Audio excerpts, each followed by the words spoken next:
I know them too well. I know them too well. They cost me a lot of money. I spent a lot of money, but I love them, and they're great, and their people are fantastic, and nobody does it like your people, right? Nobody. We talked about that. Incredible. Incredible people. So it's great to be back with America's builders.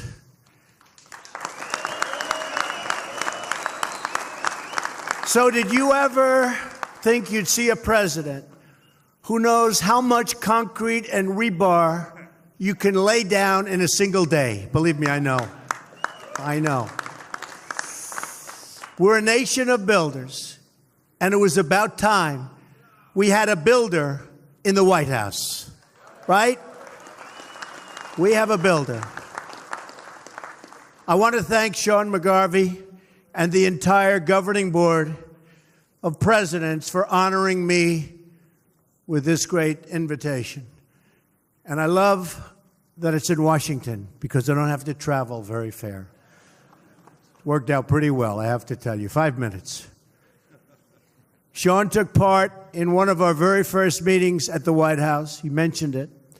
And I promise you that America's labor leaders will always find an open door with Donald Trump. Always. Just look at the amazing talent assembled here. We have iron workers, insulators. Never changes, does it, with the iron workers? Now, let's hear it. Laborers, painters, fitters, plumbers, operators. They're operators, all right, I'll tell you that. Electricians. Not that good. Where's my local 3? Oh, where's local 3? That wasn't that good. Electrician. Well, they became so rich they don't have to. Let's do that again. Electricians. Oh, that's better. Bricklayers. Boilermakers. Elevator constructors. Good job. Sheet metal workers. Roofers. Plasterers. Plaster? Well, yeah, that's... We're not using as much plaster as we used to, fellas, right? No matter how you cut it. Sorry about that. I'm not sure I can do much. We brought back the coal miners. I'm not so sure about the plasters. We'll do the best we can, okay? We're going to do the best we can. How about the cement masons? And, of course, our wonderful Teamsters. Well, that wasn't very good, James. Huh? But really, you're the backbone of America. With the talent in this room, we can build any city at any time, and we can build it better than anyone.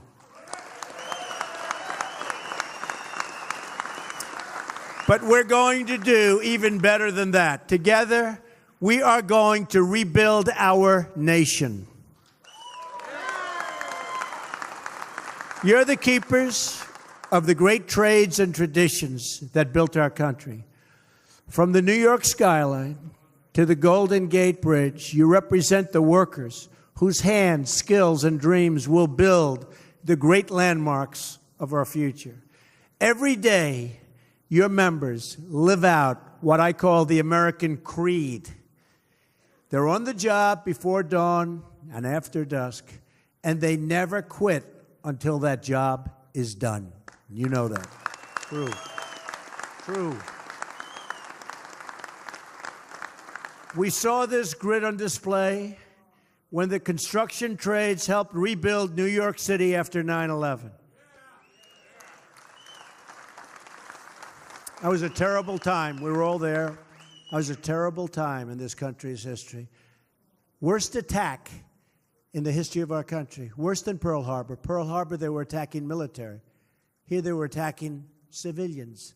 Worst attack. And I saw what happened. Within a very short period of time, we were back rebuilding. And rebuild you did. And I really congratulate you. It took a lot of courage and a lot of strength. And thank you.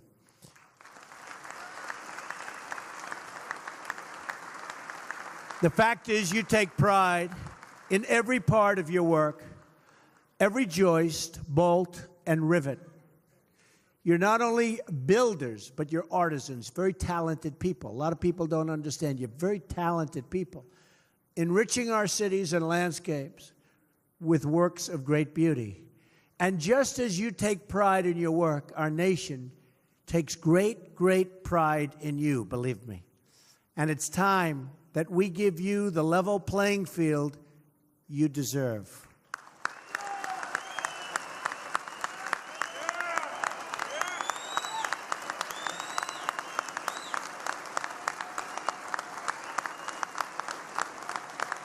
Thank you.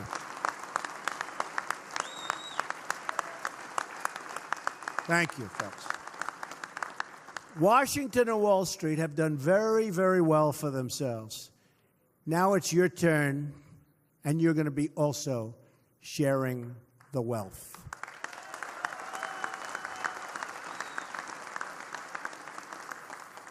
And you know, for many years, we've been taken advantage of by other countries. All over the world, they took advantage of us. We had leaders that didn't have a clue, or worse. That's not going to happen anymore, folks. That's not going to happen anymore. And you see what's going on right now. In fact, the trade deficit went way down, just announced before I got on stage. And I will tell you, we're going to have a whole different set of values when it comes to representing our country. That I can tell you right now.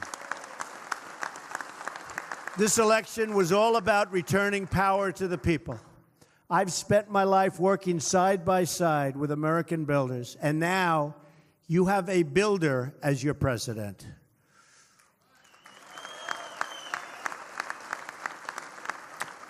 One of my first acts as president was to stop one of the great sellouts of the American worker. I immediately withdrew the United States from the disaster. This would have been a disaster. This would have been another NAFTA, which, by the way, is a disaster. I took you out of the Trans-Pacific Partnership.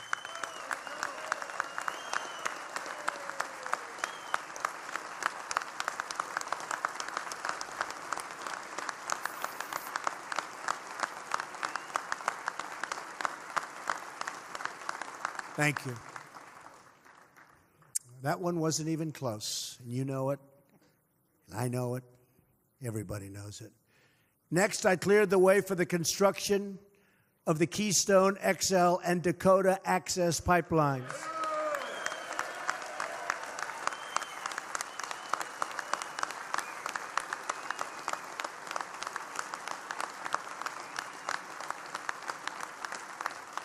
And it's looking like that's going to have about 42,000 jobs involved, those two jobs. That's some number of great people. That's a big, big, beautiful lot of people. And Sean, actually, and a whole group joined me in the Oval Office when we approved the Keystone permit. And I joked that day. I said, can you imagine the head of this big Canadian company in this case? They built pipelines, and they failed. Didn't work. They paid millions and millions and hundreds of millions of dollars to consultants and lawyers, and they failed. And it was over. And then one day, Trump wins, and a few days later, they get a knock on the door. Sir, the Keystone Pipeline was just approved. Can you imagine? I want to see the expression on his face. And he's a nice guy. They came to the office. Because, you know, I did say, you have to use American steel. You have to fabricate it here. Now, they had already bought 60, 70% of it. So you can't be too wild, right? But I was signing the order. And I said, where'd they buy the steel? I didn't like the answer. I said, who fabricated the steel? I didn't like the answer. I said, from now on, we're going to put a clause. Got to be made in America. We want American steel made in America. Right on the bottom. 100%. Right?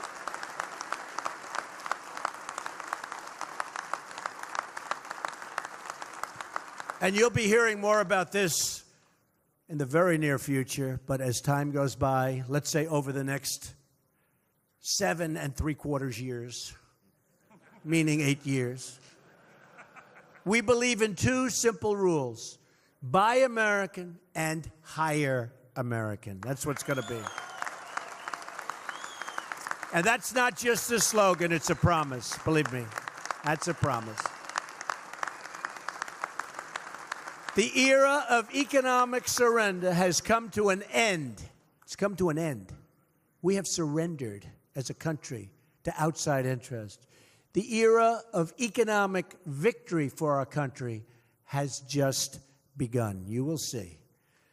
No longer will we listen to those failed consultants who've made one wrong prediction after another, delivering nothing but soaring trade deficits and a big, fat, shrinking workforce. For decades now, we've watched as our factories have shuttered, almost 70,000 factories. Our jobs have been stolen, and blue-collar wages have declined. We've seen the economic pain inflicted on our fellow Americans in Pittsburgh and Detroit and Baltimore. We didn't just offshore our jobs, we offshored a big, big part of the American dream. We enriched foreign countries at the expense of our own country, the great United States of America. But those days are over.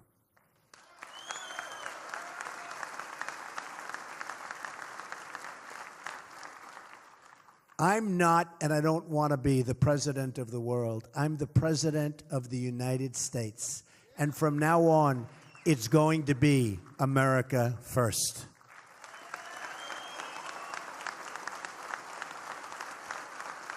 We're going to bring back our jobs, and yes, we're going to bring back the American dream. As I travel the nation, I heard the pleas of the forgotten men and women of our country, the people who work hard and play by the rules, but who don't have a voice. Together, we are their voice, and they will never, ever be forgotten again. That I can tell you. I don't know if you saw, but if you watch the Democrats now, the anger and hatred, and they're trying to figure out where did all these people came that voted for Donald Trump. Remember they said, because the Electoral College is very, very hard, they say almost impossible for a Republican to win. The odds are stacked. And they would say, there's no way to 270. You need 270. There's no way to 270. I heard that so much for a year. I kept saying, maybe I shouldn't be running. You know, Sean, I said, maybe I shouldn't run. Because there's no way. The people are telling me, the same people that say all of the bad stuff, they're saying there's no way to 270. Well, but there was a way to 306. But wasn't that an exciting one? You know, places that nobody entered. Donald Trump has won the state of Michigan. They go, what? Donald Trump has won the state of Wisconsin. They came out of the blue, and we didn't even need them. And we love those 2 states because we won the state of Pennsylvania, and we won Ohio, and Iowa, and North Carolina, and South Carolina, and Florida, and so many others. We ran the coast. And if you don't run it, you can't win. A huge disadvantage, the Electoral College. It's very, very tough. They say almost impossible for a Republican to win. But I had the support of, I would say almost everybody in this room. We had tremendous support. No, we did. We had tremendous support. We had tremendous support. And I'll tell you, we really had the support of the workers. We had tremendous support of the workers. Well, would you like to make a change, folks? Would you like to make a change?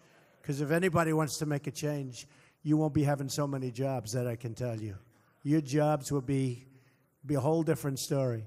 Because in the last decade, you lost over 750 construction. Think of this, 750,000 construction jobs. Real wages in the construction sector have fallen more than 15% since the 1970s. We rank 39th in the world for construction permitting. And approvals for infrastructure projects can take up to 10 years. Since taking office, I've signed one action after another to eliminate job-killing regulations that stand in a way. I had a chart. Is that chart around here someplace? Did you have that? I have to show this chart to you because it's amazing, actually.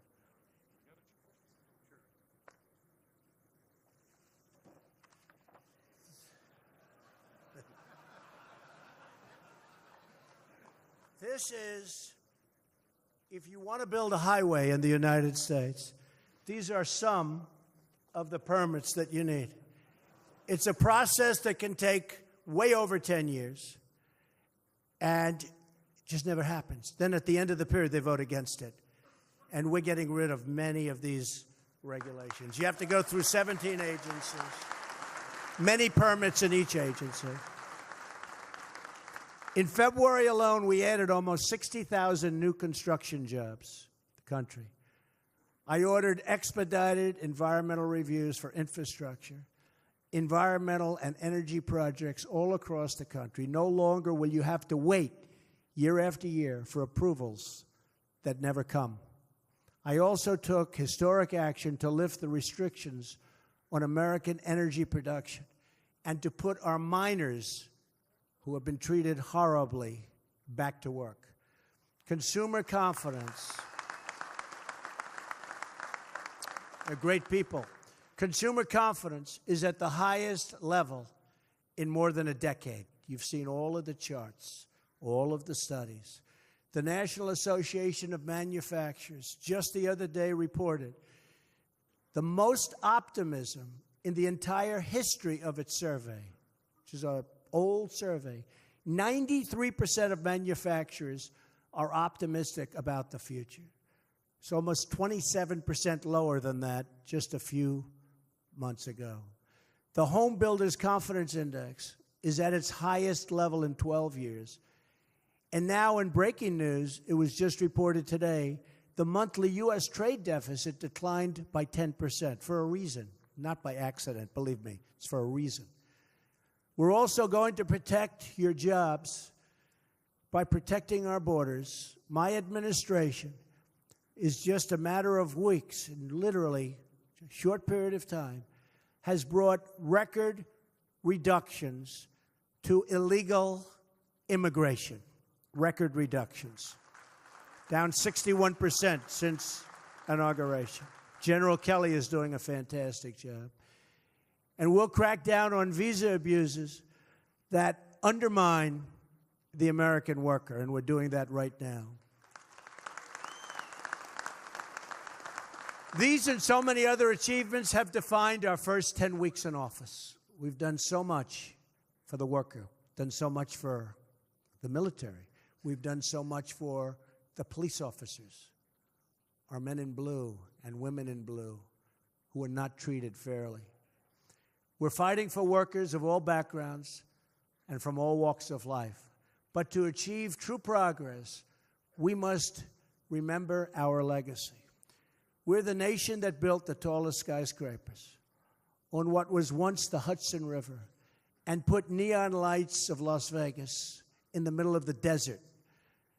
But if government continues to punish America's builders, then we will not be that nation any longer.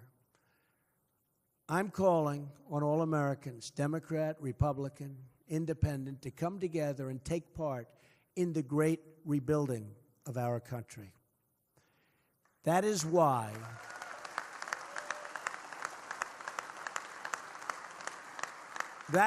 in my address to Congress, I called on lawmakers to pass legislation that produces a $1 trillion investment in the infrastructure of our country, and we need it.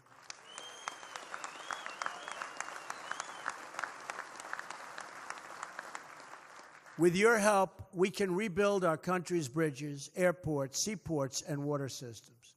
We will streamline the process to get approvals quickly so that long-delayed projects can finally move ahead. And with lower taxes on America's middle class and businesses, we will see a new surge of economic growth and development. All of you have come to the nation's capital to call members of the House and Senate to action. you've also called your president to action. When you see them, you can tell Congress that America's building trades and its president are very much united.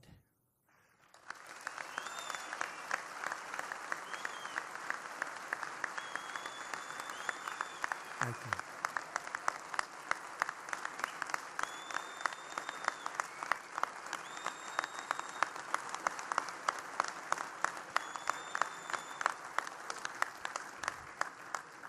Together, we are ready to break new ground. We will build in the spirit of one of the great projects in our nation's history, an enduring symbol of American strength.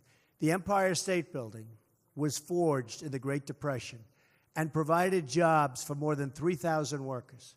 We've all seen the pictures. Rugged workers perched dozens and dozens of stories up in the air.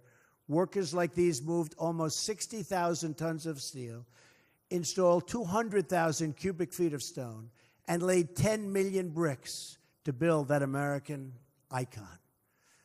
And they did the job in a record time, 13 months. Hard to believe. Think of that. Empire State Building, built in 13 months during the Depression. Nowadays, you couldn't even get a building permit or approval in that amount of time.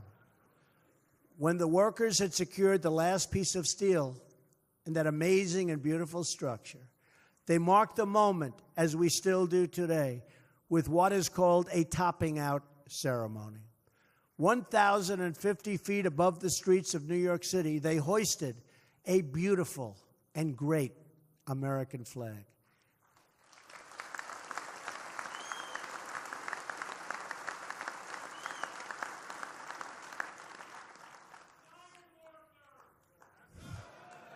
They did a good job. They did a good, those iron workers, you better believe it. It was an American flag that represented American projects, the big, bold, and daring dream of one man, and then one city, and then finally one people. That banner marked our nation's proud climb to the top of the world. Our people endured through the hardships of depression and the battles of World War II, and they emerged from these trials stronger and more united than ever before. Now we must again summon that same national greatness to meet the challenges of our time. Only miles from the halls of Congress and the newsrooms of Washington, you will find once thriving cities marred by empty lots and once booming industrial towns that have become rusted and are in total disrepair. Standing before me today in this very hall are the men and women who, if given the chance, can transform these communities. You are the citizens who can rebuild our cities, revive our industries, and renew our beloved country.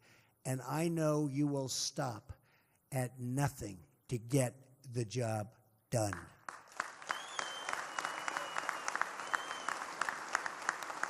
For the rest of their lives, everyone who worked on the Empire State Building knew when they looked up at that great New York skyline that they had lifted the stars and stripes atop the tallest flagpole on earth, and that somewhere high above the city streets, their place in history was carved into beams of steel. In the future, when we become the trials, and we are trials of our times, we too will emerge stronger and more united than ever before. It's happening, you watch. When we rise above the cynics and critics who live only to defend the status quo and to defend themselves from failure, then we too will construct a lasting monument to national greatness. In this future, our nation's workers and craftsmen will look way out at the vast open landscape, and they will build new bridges and new schools and new landmarks, and they will proudly raise up for all to see our bright and beautiful American flag. And when we see that flag, we will remember that we all share one American home, one American heart, and one American destiny. May God bless our nation's builders. May God bless our nation's workers. and may God bless the United States of America. Thank you very much.